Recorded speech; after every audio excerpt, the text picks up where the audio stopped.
What if you could save more money this year without cutting anything else out? If that sounds a little too good to be true, stay with me for just a second. I'm Joy of Frugal Creative Living, and this isn't about extreme challenges or strict rules or suddenly living on rice and chickpeas, although they do make a delicious meal.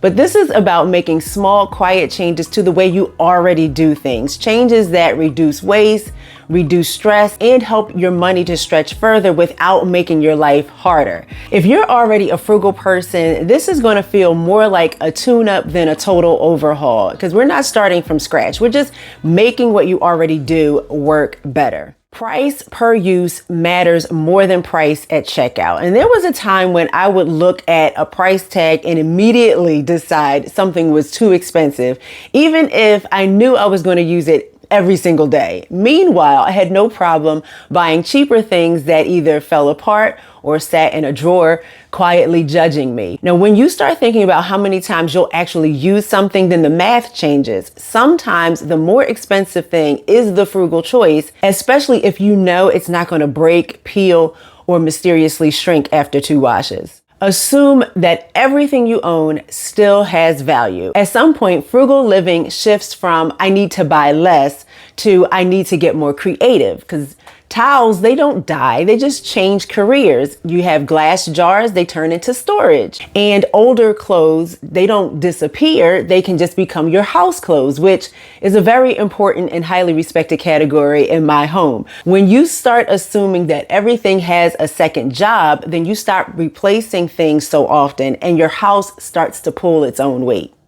Decide in advance what you will not upgrade. And one of the most powerful money-saving decisions that you can make happens before you ever step into a store or open a website at 11:30 at night. When you decide ahead of time that certain things are staying good enough, then you stop negotiating with yourself every time a shiny new version of something shows up, whether it's a phone or furniture, cars, home decor. Just pick your lines. The mental peace alone is worth it, and your bank account obviously will thank you.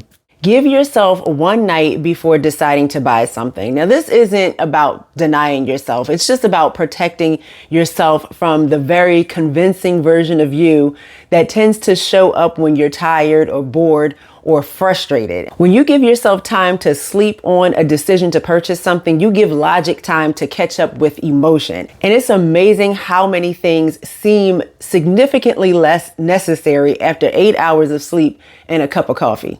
Use lighting intentionally instead of automatically. So lighting up the entire house when you're only using one room is one of those habits that just sneaks in over time, especially in the evenings when you're not really trying to create ambiance. You're just trying not to trip over anything, but using light where you actually are and not everywhere you aren't makes your home feel cozier, and it quietly trims the electric bill. And no, you don't need to see the whole house all at once, because it's still there whether you can see it or not. Insulate whatever you can before replacing anything. Before spending money on upgrades, it's just worth checking out the boring everyday stuff first. So drafty doors, uncovered outlets, thin windows, they're like tiny little money leaks that you don't notice until winter shows up with a whole attitude. Fixing those small gaps often makes a bigger difference than expected and can delay much bigger, much more annoying expenses. And it gives you time to be able to save up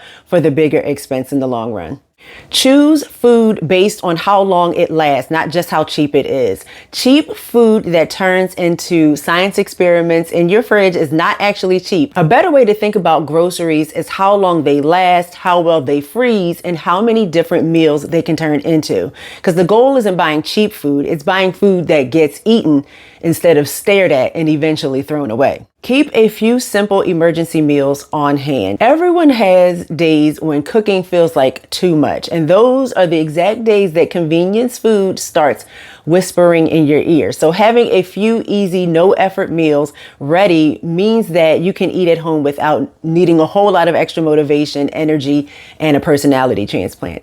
Create a small set of home clothes. Now, wearing your nicer clothes around the house is a very expensive way to sit on a couch. Having designated house clothes just protects the stuff that you wear out in public and makes everything last longer. It doesn't feel frugal It feels practical and honestly also more comfortable. For instance, this shirt is one of about 8 different shirts that I purchased from Hobby Lobby. $3 per shirt in all different colors. And these are the things that I just pull out of the closet or out of my drawer to wear every single day. They're super inexpensive and it reduces the wear and tear on my better clothes every day. Repair things so they work, not so they look perfect. Now, frugal repairs are not here to win beauty contests. They're here to make the thing function again. A visible stitch can still hold things together. A mismatched patch will still work. And once you let go of the idea that repairs need to be invisible, you'll fix more things and replace a lot fewer things.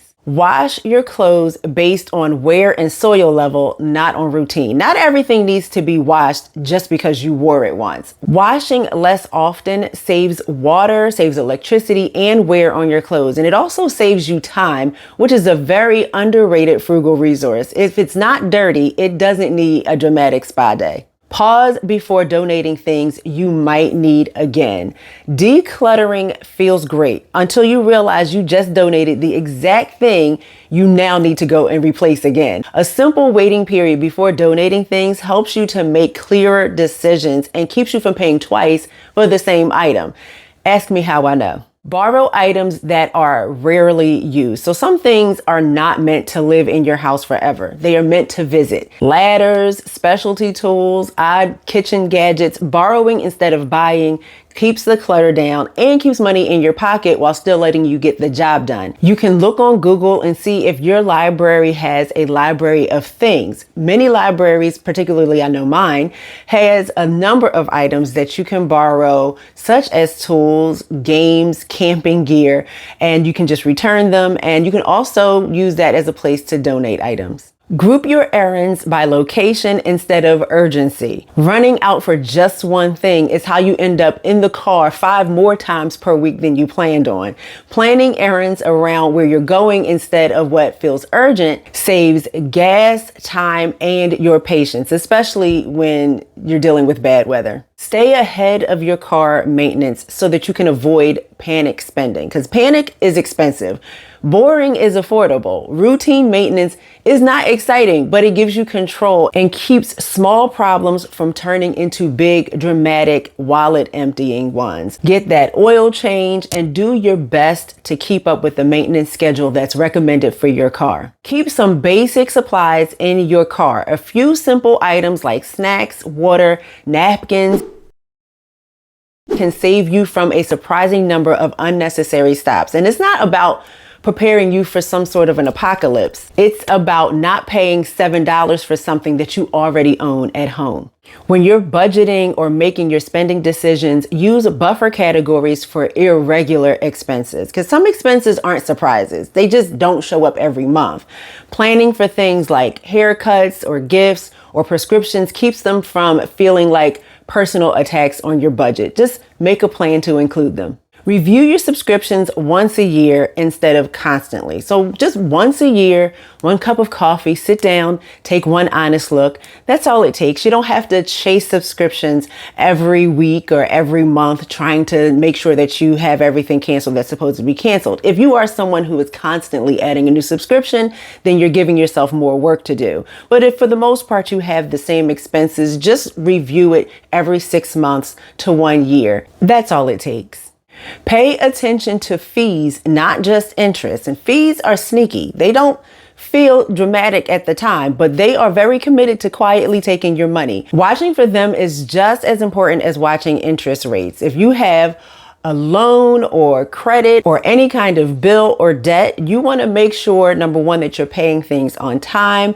You want to make sure that you are not accruing fees on top of any interest that might be getting added. It's just one of those things that sometimes gets overlooked, but can cause a real problem. Use cash envelopes only where you actually are struggling. Not every part of your budget needs to be managed like a high security facility. Use structure where you need it and then leave the rest alone. For some people, enveloping everything might work to help keep them organized, but if it feels like too much for you, just use envelopes in areas where you keep overspending, like snacks and treats or fast food, or those unnecessary household extras you can't seem to resist at Dollar Tree.